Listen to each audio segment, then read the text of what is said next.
Hi everyone, and welcome to the next edition of Match Memories. It's been a little while, and thanks to everybody for their kind comments. A lot of people seem to be watching them and enjoying them, especially the ones I did back in lockdown, and we thought, why not kick it off again and do a few match memories. I've fished quite a few matches since the last one, so what I'm going to do is pick a match that went well for myself, went well for the team, and that is the European Championships earlier this year at Lake Decida in Hungary. Going back right to the beginning, it was a lake that I hadn't fished before. I'd heard a lot about it. Obviously, I've got some very, very good friends in Hungary that are remarkable anglers, and they came up with some good information and even a few little videos to show me and the team exactly, what to expect. Before we arrived at the lake, it was quite apparent that it was going to be a good fishing match. There's a lot of bleak, a lot of skimmers and bream, and also some carp, an odd catfish. But, it was apparent that it was going to be a good venue with plenty of fish to be caught. And again, these are the venues that really sort of get me excited. Venues that I know I can be quite positive, where slider plays a part, obviously pole and whip. So again, the team that went out there, me and Simon Willsmore went in my van, Matt Goffrey and James Dent, Steve Hemingray, and obviously Cameron Hughes. Fantastic team, and it's the same team and squad that had won the European Championships the year before in Coruche in Portugal. So we were all obviously very confident. We were all full of anticipation, going to a venue that we knew was going to be good.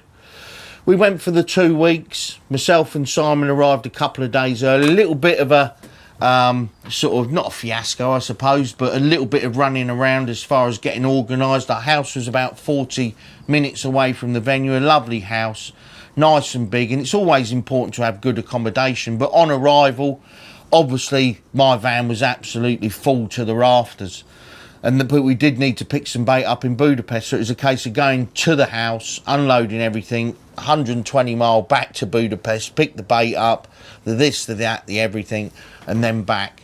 A good friend of mine, Laszlo, Tamas's right-hand man, arranged us to meet the head warden, the head bailiff of this lake, who luckily showed us a lovely place to fish.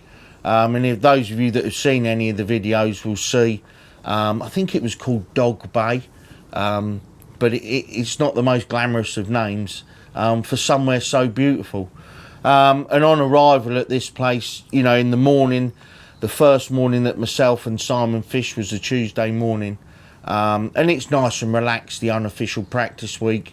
Case of just getting your gear ready, getting a feel for the venue, getting a mix that obviously the fish like, distances and everything. And it's nice when it's relaxed because, like I say, you can just do what you want to do. The official week is obviously a lot more intense. And like I say, we caught plenty of fish. Getting used to the distance, again, information that I'd gathered before we even went, that 27 to 32 metre line was apparently, the line that obviously everyone fishes. As far as the long pole's concerned, there didn't seem too many fish, and there didn't seem many reports of fish in the matches, so it's something that we had to keep our finger on the pulse on the official week.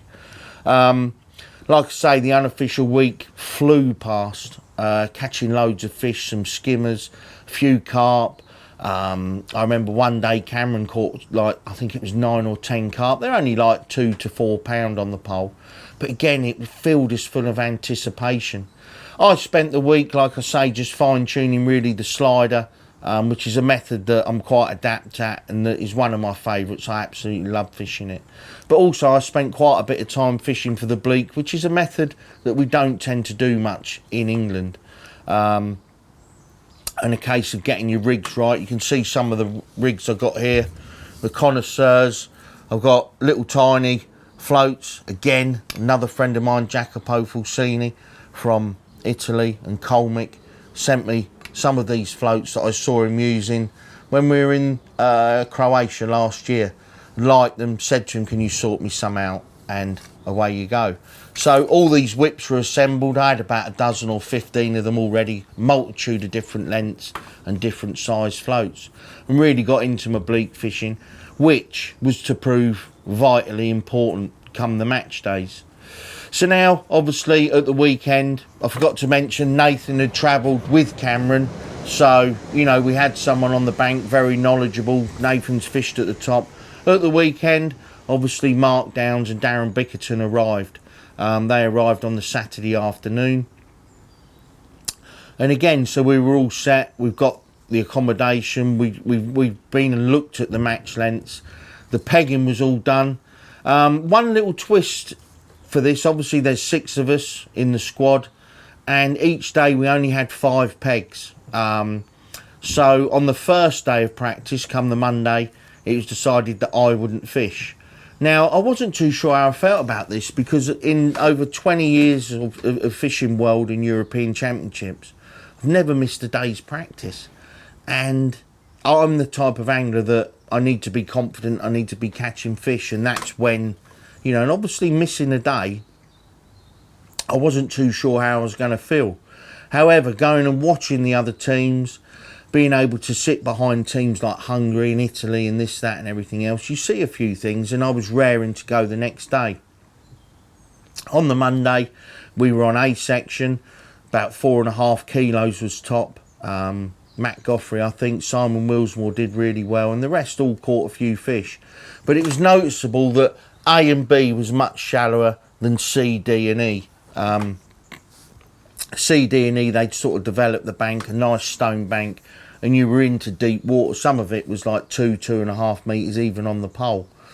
So, like I say, Tuesday was the first day that I fished. We were in B section, and again, caught quite well on a waggler, caught some decent fish up to £2, caught well on the pole at the end, and it came apparent that A and B, where it's slightly shallower, a bit more weed, there was more fish close in. And then obviously as the week went on, we moved down. On Wednesday we moved down the match length. On Wednesday we were on A, B, C section, Thursday D, and then obviously on the Friday we were on E. As the week went on, it became apparent, like I say, that fishing the slider, I've got one there, one of the floats I actually used, a 10+3, beautiful floats. Again, good friend of mine from Hungary, Szilard, sorted these out from the Perfect float manufacturer, which again is a Hungarian company. I can't fault these floats. I've used them for the last 20 years. Obviously due to the shortage, and I think, if I'm right, that hunting peacocks now in India or something like this is illegal, so the peacock's been replaced with the plastic tubing. But again, the best sliders that you can get. 10+3, and then obviously I've got a 12+3. What we did find on this venue was it was very windy, and with the wind came tow. On these big expanses of water that are shallow, you know, 2.5 metres, but a flat bottom, the tow can really get up. So obviously Friday came, the team was picked. Unfortunately, James Dent missed out the first day. It's very hard to get in these teams, and like I say, James is an awesome angler, a young angler. He's come up through the ranks, and it just goes to show how high the standard of angler is in the team if someone like James can miss out on the first day. But like I say, the team was picked. On the first day, A, B, C, I was in D section, and on arrival there's this little bit of a bay. Matt Goffrey actually drew there the second day, but luckily I was like a peg just out of it. On my right I had the world ranked #1 Stefan Potalik, fantastic angler, so it was always going to be a real tight match. And this is where, going back to where I say me practicing for bleak and just going away from what I'm talking about, it's a very important thing to do when you're fishing.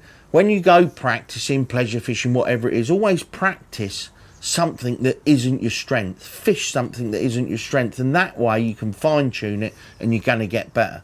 Too many people, for me, when they go practicing or pleasure fishing, they go and fish what you know, their favourite method, their strongest method, and they're not going to improve that much. So try and pick things, and like I say, for me in practice, it really paid off. So it's Saturday morning, I'm setting up, I'm next to Stefan Potolek. Confidence is really high. I've caught a few fish all week, and so had the team. The plan was to start for bleak, feed along pole line, although the wind was really strong. And where I was, like I say, I was just going into this bay, and it was very shallow. Fed my pole line with, like I say, some of the mix that we were using, 50-50 ground bait and soil. Almost like a token gesture. I didn't fancy it at all. However, the bleak, obviously 3.5 metre whips, fishing about 2 to 2.5 foot deep. Then I had my slider line, and this is where I knew I could probably do a little bit of damage. As the match started, I fed my slider line, 5 litres of bait, some dead maggots, some casters, some sweet corn, and obviously a little bit of joker and some chopped worm. Not lots of bait, but a lot of ground bait. So 5 litres, it was about 35 balls. Over the 2 weeks and practicing before we went, accuracy was, you know, again, the whole team was very accurate, and it became very important in practice and very obvious that you had to feed very accurately, especially your initial. And we were topping up, not often, but when we did, 3 or 4 balls, and they needed to be right on your float, far bank marker, and it was just vitally important that, you know, you were very accurate. So the first day started for bleak. I'd fed my pole line, fed my slider line, and again got off to a good start. I think I had around about 100 fish after 55 minutes, which was more than competing with everybody around me. Markdowns again, fantastic. You know, very lucky that he was running my section. He's fished at the highest level, and he can read matches as well as anybody. He came down to me, and I think he knew that I wanted to be fishing a slider, and that I was confident that I'd caught fish on it all week. And he said, look, you know, you're ahead of the French lad, you're ahead of a lot of people, you've bought yourself a 10-minute window to go on that slider. So, cast the slider out, again, you know, 3 or 4 bits of a red worm, 3 or 4 bits of a small dendrobina, these Californian worms, cast it out there, and first cast I caught a skimmer around 1.25 pounds, and the rest is really history. I caught about 15 skimmers. I caught a nice big Carasio, about £2, which really boosted my weight. And again, I had Mark running for me, and James was flitting between me and Matt Goffrey on the next section. The last 20 minutes, everything went really funny on the slider. The toe really got up, and it was hammering through. James came down, and again, a brilliant bit of bank running. I'm thinking in my mind, I need to fish for bleak. James came down and said, look, I've been along, there's not being caught, it's absolutely tramming through now, you need to fish for bleak. Fish for bleak for the last 15 minutes, I think I caught about 30. And when the scales came down, how important was that change? And the importance of good, top quality bank runners really became, you know, again, very obvious. Obviously, the quality fish I'd caught on the slider played a massive part, but just topping up with bleak early and late is what won me the section. I weighed 7 kilo. The guy next to me had 6 kilo, I think 920, and basically 150 to 200 grams less than I would have been fourth, and I ended up actually winning the section. Team scoring 23 points, some fantastic performances. Unfortunately, after the first day, I think we were 4th or 5th. And again, you know, like you've got teams coming back with 8 points and 12 points and this, that and the other. Teams like Slovakia, Hungary, Poland. So it was a little bit bittersweet. If someone had said to me the night before, you're going to score 23 points, you know, I would have snatched their hand off. But obviously we weren't a million miles away, and we knew that our tactics were good. Team was changed the second day. James Dent came in for Steve Hemingway. Steve was a bit unlucky, drew a very poor area in A section. And again, you know, that's unfortunate, and that's the sort of things that happen in these events. James came in. For me, the second day, obviously in team fishing, it's about getting medals, and you want to win, you want to get a medal.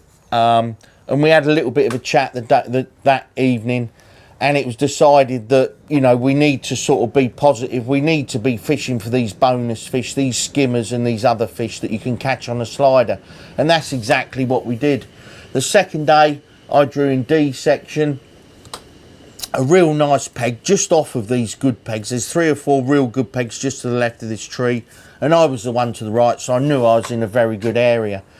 Fished a very similar match. As far as feeding's concerned, pole and waggler, same distances, but I actually opted to start on a slider.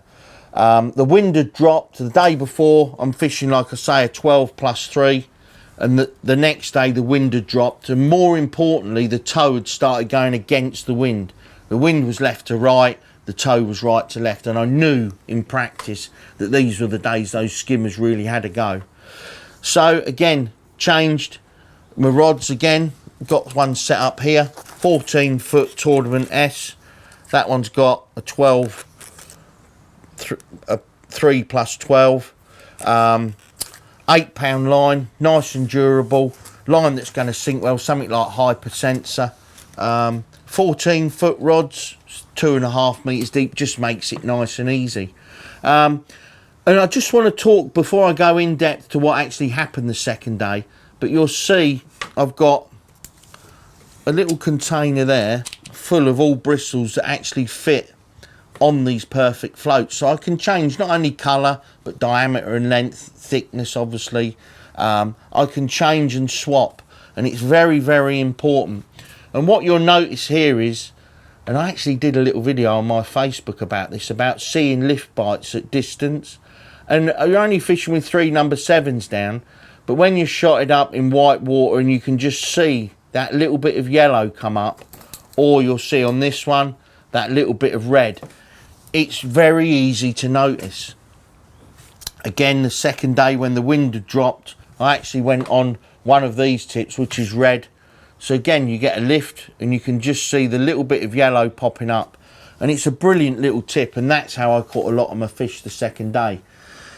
So the second day I decided to fish quite positive with the help of Steve Hemingway that was running my section, and obviously Mark Downs. We decided that we were going to fish more positive, not go for it, but we needed to win some sections to have a chance of getting that bronze or silver medal. Obviously we thought winning it was out of the question, but you never know. Some of the teams had scored very, very low, and it was going to be hard. I had a fantastic match again, catching, I think I had 35 skimmers, caught 2 little carp as well mixed in towards the end. Weighed in 13 kilo 400, which luckily won the section again. Had a real good match. A good friend of mine, Mitja, from Slovenia. He had 13 kilo exactly. I had 13 kilo 400. He was 3 pegs to my left, and it was fish for fish all day long. So well done to him. But like I say, we managed to do much, much better, scoring 15 points the second day. But unfortunately, this left us on 38 points, which was 4th over the 2 days. Some fantastic performances. Matt Goffrey winning his section the second day. Simon Willsmore chipping in with a 4th and a 5th. James coming 4th the second day. Cameron 5th. And obviously myself and, like I said, Matt Goffrey winning our section. It's all about the team, but you can see here, fortunately I managed to come 2nd individual, which again, you know, like I'd swap it, like I've already said, in a heartbeat for a team medal. The atmosphere in the team and the way we work all together is absolutely fantastic. Thanks to the support of obviously the Angling Trust. You know, without them it would be very hard for us. They show us a lot of support, and also thanks to Census for obviously being our sponsor and providing us with all the bait. Again, the help that they give us getting the bait to these places that we go, and supplying us with whatever we want bait, ground bait wise, is a massive help. So like I say, 2nd individual for me, it was nice. Could we have done better? It's very difficult. We had 1 or 2 bad draws, and you know, not bad draws but not good. Certainly Steve's the first day, but all in all a fantastic venue. The Hungarian Federation run an unbelievable match, so professional, and they put a lot of work into developing these venues that are full of fish. And I think Lake Decida for me is definitely one of the nicest places I've been. A lot of you will say, well, that's easy to say. You had two nice matches, caught plenty of fish, and yeah, that is important. But the venue itself, full of fish, so picturesque, nice people, like I say, and a very, very fiercely contested event. And it's always good when there's a lot of fish around. So that's my match memories. Again, I'm not too sure what number this is going to be. We've done quite a few now, but it's something that we're going to start doing a little bit more regular, as I've had so many people say to me that they enjoy them.